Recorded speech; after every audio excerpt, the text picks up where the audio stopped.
Hello जी, जय माता दी। कैसे हो आप सब? आई होप आप सब अपने घरों में अच्छे से होंगे।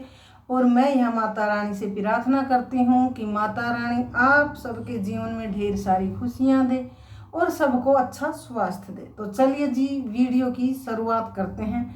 आज की मेरी वीडियो होगी हिमाचल वाली के ऊपर, क्योंकि आप सबको पता है कि हिमाचल वाली का अभी अभी ऑपरेशन हुआ है, वो भी ब्रेन का। और 5-6 महीने पहले भी ऑपरेशन हुआ था, वो भी ब्रेन का। क्योंकि उनका जो हस्बैंड है वो सौतन लेके आ चुका है, जिसकी वजह से उनको बार बार में जो है ब्रेन पे अटैक पड़ते हैं और उसकी नस ब्लॉक हो जाती है। लेकिन उनका कहना है कि कुछ लोग हैं जो कि हमारी इस बीमारी का मजाक बनाते हैं, ड्रामा बताते हैं। तो ऐसे बहुत सारे लोग हैं जो कि सोशल मीडिया पर गंदगी करते हैं। हम तो ऐसी कोई गंदगी कर नहीं रहे, हम तो सिर्फ जो है घूंघट में रहते हैं, पूरे कपड़े पहनते हैं और अच्छी अच्छी वीडियो बनाते हैं, जिससे लोगों को हम कुछ समझा सके, कुछ उनको बता सके कि भाई ऐसा लाइफ में नहीं करना चाहिए। तो वाह भाई वाह, ये तो क्लैपिंग होनी चाहिए कि ये मोटिवेट कर रहे हैं। यहाँ सिर्फ और सिर्फ ये लोगों के इमोशंस के साथ खेल रहे हैं, उनको गुमराह कर रहे हैं, उनकी भावनाओं के साथ खेल रहे हैं। क्योंकि देखो, जो इन्होंने बताया ना कि लोग डांस करते हैं, मतलब कि इनका कहना है कि भाई छाती हिला के, छोटे कपड़े पहन के, माँ बेटा या जो भी, तो वो जो तुम्हारी नज़र में गंदगी है वो तुम्हारी नज़र में गंदगी है।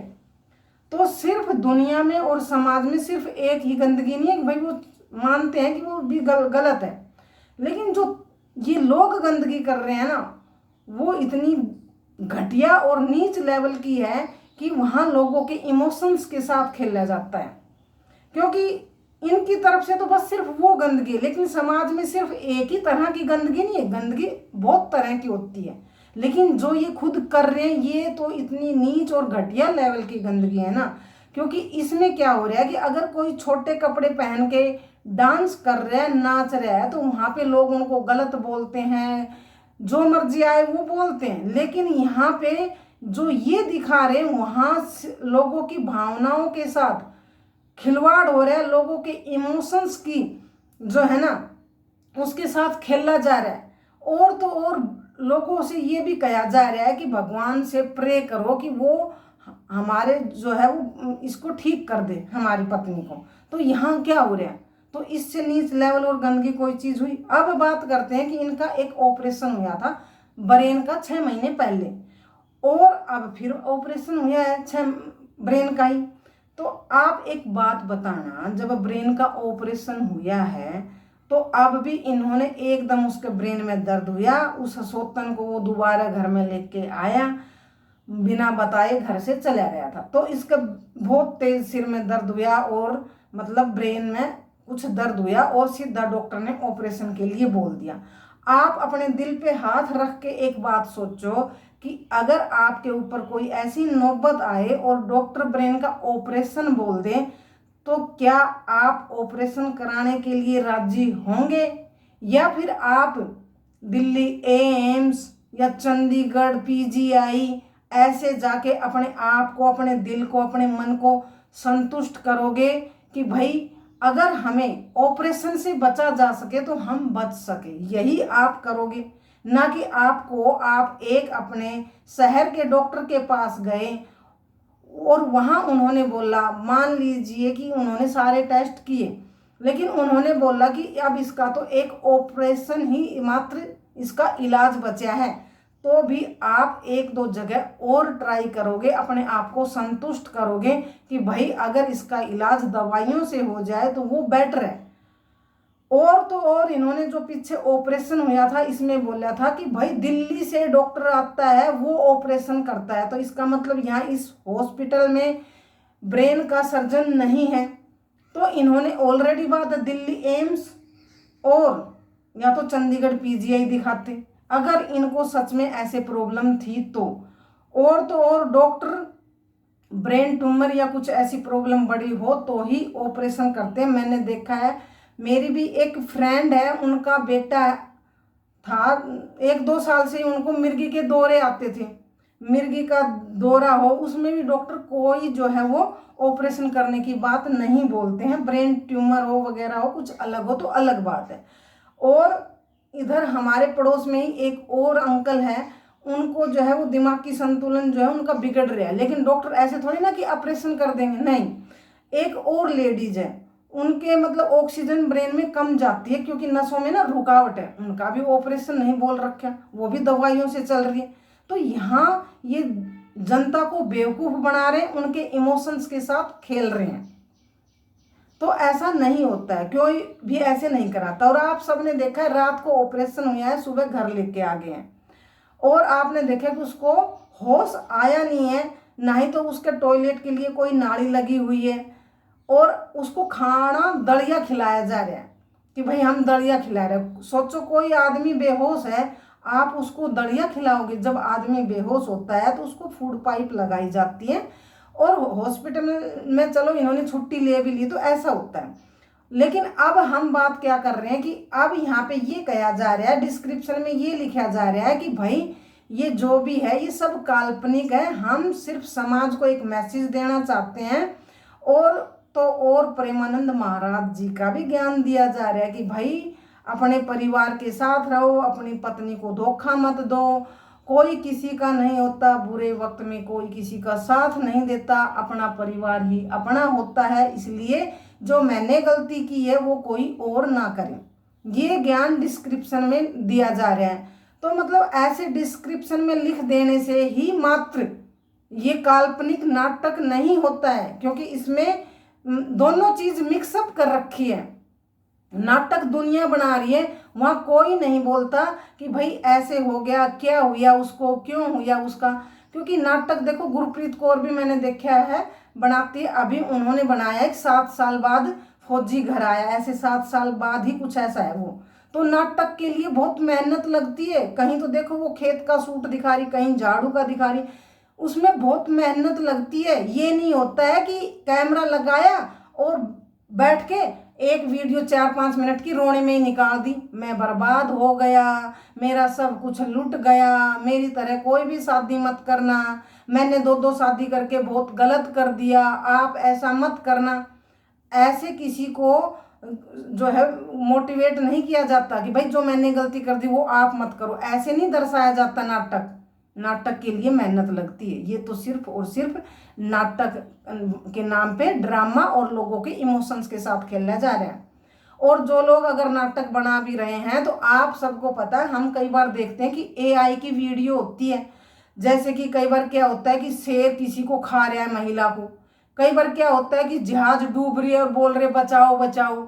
एक बार आप सबने देखा होगा कि मनसा देवी में जब जाते हैं तो वो वायर से ही एक ट्रॉली सी होती है, उसमें बैठ के जाते हैं, उसमें भी एक एआई की वीडियो आती है, मैंने कई बार देखा है। लेकिन जब मैं वहाँ कमेंट पढ़ती हूँ ना, तो वहाँ बाकायदा जो लोग वीडियो डाल रहे हैं ना उस चैनल पे, वो भी बता देते हैं, क्योंकि कई लोग मतलब डर जाते हैं, वो नहीं समझ पाते कि भाई क्यों गई जंगल में, तेरे को पता नहीं था, भाई शेर खा गया एक लेडीज को, तो ऐसे तो वो खुद बताते हैं कि भाई ये एआई की बनाई हुई वीडियो है। और तो और वो कमेंट में रिप्लाई भी ऐसे देते हैं, और वो जो है अपनी जो यूट्यूब की डिस्क्रिप्शन है उसमें भी लिखते हैं, और वहाँ लिखते हैं कि भाई ये सब जो है एआई वीडियो है, सिर्फ एंटरटेनमेंट के लिए है, हमारा पर्पज़ किसी की भावनाओं को ठेस पहुंचाना नहीं है। तो वो वैसे ही चीज़ें होती, लेकिन ये क्या कर रहे हैं, चलो इन्होंने डिस्क्रिप्शन में लिख दिया है कि हम सिर्फ ये नाटक दर्शा रहे हैं, इससे सच्चाई का कोई लेना देना नहीं है, ये सिर्फ काल्पनिक है, ये सिर्फ लोगों को बताया जा रहा है कि भाई समझाया जा रहा है कि ऐसी गलती नहीं करनी चाहिए। चलो मान लिया, लेकिन यहाँ आप क्या देख रहे हो, जो कि आप सबने पता है, इन्होंने 2 चैनल और खोले, उस पर जब एक लेडीज आई थी जिसका नाम गुंजन था, तो वहाँ इन्होंने उसका फेस दिखाया था फेस, चलो ठीक बात है, वो नाटक था मान लिया। लेकिन अब ये फिर स्वतंत्र दिखा रहा है और ये सब काल्पनिक है और नाटक है, तो अब उसका मुंह क्यों नहीं दिखा रहा। जब वो गुंजन आई थी, वो नाटक में उन्होंने एक रोल किया था 1 दिन 2 दिन, तो तब उसका फेस दिखा दिया था, और अब ये सब नाटक है, तो जो वो स्वतंत्र बना के बिठा रखी है, अब उसका फेस क्यों नहीं दिखा रहे। और बादल तो हिमाचल में फटा था, मनाली में फटा था, वो तो हिमाचल की थी, तो वो अब ठेठ हरियाणवी क्यों बोलने लगी? तो ये वही लड़की है गुंजनी, ये कोई जो है वो निकिता सोतन नहीं है। तो आप सबने पता होगा, इन्होंने एक इंटरव्यू भी दिया था, तो वहाँ इन्होंने क्या बोला था?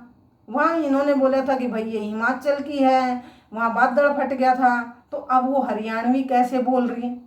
और अगर ये नाटक है तो फिर इन्होंने वो इंटरव्यू क्यों दिया? मतलब इन्होंने सब कुछ मिक्स कर रखा है, तो पब्लिक के इमोशंस के साथ खेल रहे हैं। दूसरी बात, उन्होंने वहां इंटरव्यू दिया है, वहां ये बोल रहे हैं कि भाई ये मेरी दूसरी पत्नी है, इसके एक बच्चा है पहले ही, दूसरा ऑलरेडी होने वाला है। तो जब ये सब चीज है तो अब इसको ये क्यों बोल रहे हैं कि भाई ये नहीं है? अगर नाटक है तो वहां इंटरव्यू देने की क्यों जरूरत पड़ रही है? नाटक में तो ये थोड़ी ना बोलना पड़ता है कि भाई ये मेरी दूसरी पत्नी है, दूसरी पत्नी, क्योंकि वो तो काल्पनिक है। और अगर ये नाटक ही है, अगर डिस्क्रिप्शन में लिख रखा है, तो सच में जो है बाल कटाने की जरूरत क्यों पड़ रही है? जो कि यो चिल्ला चिल्ला के बोल रहा है कि लोग हमारे दुख में भी ड्रामा समझ रहे हैं, दुख में भी हमारा ड्रामा समझ रहे हैं, ये कोई ड्रामा नहीं है, हमने सच में बाल काटे हैं। तो भाई सच में बाल क्यों काटे? जब ये नाटक है, ये काल्पनिक है, रियल में उसके कोई बीमारी है ही नहीं, रियल में कोई ऑपरेशन हुआ ही नहीं है, तो सच में बाल क्यों काटे? तभी तो मैं बोल रही हूँ कि जब आप आईने के सामने खड़े होंगे तो आप पब्लिक को बेवकूफ बना सकते हो, लेकिन भगवान को सब कुछ पता है। ऐसे ही जब आप आईने के सामने खड़े होंगे और अपने आप से पूछेंगे, जब अपने इस बाल कटे सर को शीशे में देखेंगे, अपने आप को देखेंगे, तो क्या जवाब दोगे? कि भाई मैंने सिर्फ अपने बच्चों का पेट पालने के लिए ये सब कुछ किया। तो फिर अपने आप से मतलब कैसे फेस करोगे? तो ये सब नाटक ड्रामा नहीं करना। सब लोग जो है बच्चे पालते हैं और लेकिन ऐसे कर रहे हैं। आप सबने देखा होगा कि अब ये 2 दिन से एक बेड पे बैठ रहे हैं और रोने की वीडियो डाल रहे हैं, वहां पे इनका बच्चा भी बैठा हुआ है, ये कैसे चीख रहे हैं, बच्चा डरा और सहम्या हुआ है। तो अगर आप नाटक कर रहे हो तो बच्चे को इसमें क्यों इन्वॉल्व कर रहे हो? बच्चों के अंदर कहते हैं ना, बचपना एक ऐसी चीज होता है कि बचपन में बच्चा हर चीज को ग्रैब करता है, हर चीज जल्दी से कैच करता है। तो अगर हम उसको अच्छी चीजें सिखाएंगे तो वो अच्छी चीजें सीखता है, और अगर हम उनके सामने ऐसे ऐसे एक्टिविटी करेंगे, जैसे ब्रेन में कुछ बंद रहा है, वो रो रही है, पिता रो रहा है, तो बच्चे के अंदर एक डर बैठ जाएगा, बच्चा सहमे हुआ है। आज की भी आपने वीडियो देखी होगी। और मैं तो यही कहना चाहूंगी कि जो भी हमारी ऑडियंस है, पब्लिक है, जनता है, मेरी उनसे रिक्वेस्ट है कि आप कितने बेताब हो कि भाई क्या हो गया, उसको क्या हुआ, कहीं वो खत्म तो नहीं होगी, हमें बताओ। लेकिन वो बंदा बताने के लिए तैयार नहीं है। और जो लोग एआई से वीडियो बनाते हैं, नाटक से भी बनाते हैं, और लोग कंफ्यूज हो जाते हैं और उनकी चिंता करते हैं ना, तो वो बता देते हैं भाई ऐसा कुछ भी नहीं है, कमेंट में भी रिप्लाई दे देते हैं कि ऐसा कुछ भी नहीं, ये सिर्फ एक नाटक है, ये लोगों को प्रेरणा दी जा रही है, लोगों को प्रेरित किया जा रहा है। लेकिन ये ऐसा कुछ भी नहीं बताता। क्यों? क्योंकि ये लोगों के इमोशंस के साथ खेलता है, लोगों की भावनाओं के साथ खेलता है, लोगों को गुमराह करता है। और क्या बोल रहे हैं ये कि भाई कुछ लोग हैं जो घटिया है, नीच है, और तो और इनकी जो माता श्री है ना, वो भी साथ में बैठ के बोल रही है कि हाँ घटिया लोग हैं, नीच लोग हैं, वो हमारी इस बीमारी का मजाक बना रहे हैं, ड्रामा बना रहे हैं। तो मैं आपसे कहना चाह रही हूँ कि चलो मान लीजिए कि कुछ लोग हैं जो ड्रामा बना रहे, मजाक बना रहे, और आपकी ये चीज रियलिटी है, तो जो पब्लिक, जो जनता इतनी परेशान हो रही है 3-4 दिन से, आपसे पूछे जा रही है कि बताओ उसको क्या हुआ, हमें बहुत चिंता हो रही है, कहाँ गई प्रिया, किसको क्या हुआ है, किसको क्या हुआ है। तो आप जो पब्लिक गलत है, घटिया है, जिसको आप नीच और गंदा बोल रहे हैं, उनको छोड़ो। जिसके लिए आप ये बोलते हो कि हमारे लिए दुआ करो, हमारे लिए प्रे करो, और तो और जो मैडम जिसका ऑपरेशन हुआ है, उन्होंने भी उनका शुक्रिया अदा करा कि आपका बहुत बहुत शुक्रिया है, आपने मेरा सपोर्ट किया, मेरे को समझा, मेरे दुख को समझा, मेरे दर्द को समझा। जब उनको ऐसे बोल रही है, उनका धन्यवाद कर रही है, तो जो पब्लिक इतनी परेशान है उनको क्यों नहीं बताया जा रहा, क्यों नहीं रिप्लाई किया जा रहा है कि भाई ये नाटक है? यहाँ तो सरासर जो है लोगों की भावनाओं के साथ खेला जा रहा है, उनके इमोशंस के साथ खेला जा रहा है। और मैं अपनी ऑडियंस, अपनी जनता, अपनी पब्लिक इनसे भी ये पूछना चाहती हूँ कि अगर मान लीजिए आपको समझ में ये बात नहीं आ रही है तो आप खुद सोचो कि अगर आप किसी अपने घर में, परिवार में, रिश्तेदारी में किसी से भी जब सामने से कोई चीज बोलते हो, अगर वो आपको रिप्लाई नहीं दे रहा है, 2-4 बार बोलने से भी, तो आप क्या करोगे? आप बार बार जाके उसको बोल लोगे? नहीं बोल लोगे। यही आपको लगेगा ना कि भाई ये एटीट्यूड कर रहे हैं या जो भी रीजन हो, एनीथिंग, तो आप नहीं बोल लोगे। और तो और अगर आप किसी के घर में मतलब कोई खत्म हो गया है, गुजर गया है, और आप वहां जा रहे हो, आपके उनके साथ रिलेशन अच्छे नहीं थे, मन मुटाव हो रहा है, और फिर भी आप जा रहे हो, और आपके रिलेशन भी अच्छे हैं, चलो मान लो, और आप जा रहे हो और आप उसको सांत्वना दे रहे हो, सहानुभूति दे रहे हो, और वो कुछ नहीं बोल रहे हैं उनके परिवार में से, वो भी जो एक सदस्य है, और आप उनके परिवार में रोज जा रहे हो और ऐसा बोल रहे हो, तो आप फिर वहां अपना ओपिनियन, अपनी राय देना बंद कर देते हो। तो मैं यहाँ आप सबसे जानना चाहती हूँ कि भाई आप बातों को समझो, चीजों को समझो। तो यहाँ आप बार बार इनके लिए इतनी चिंता कर रहे हो और इनको मात्र रत्ती भर भी कोई फर्क नहीं पड़ रहा है कि आप इनके लिए कितने परेशान हो, कितने बेताब हो, कितनी तकलीफ में हो, आपने किसने क्या रोटी नहीं खाई, क्या नहीं किया, इनको कोई फर्क नहीं पड़ रहा है। तो आप भी चिंता करना बंद कर दो, और आपने देखना है, आपका मन कर रहा है देखो, लेकिन किसी की भी फिक्र मत करो, किसी को भी इतनी इम्पोर्टेंस मत दो कि वो आपको रिप्लाई तक नहीं दे रहा, जवाब तक नहीं दे रहा, बेवकूफ़ पे बेवकूफ़ बनाई जा रहा है। तो इस तक घटिया, इस तक नीच, इस तक गिरे हुए इंसान धरती पे कोई नहीं रहे। मैंने ये बात कहते मतलब कोई भी अपना आप तो वो नहीं हो रहा भाई मैंने ये क्यों बोल रही, क्योंकि देखो हर कोई पेट पाल लो, लेकिन किसी का इमोशंस के साथ खेल लो।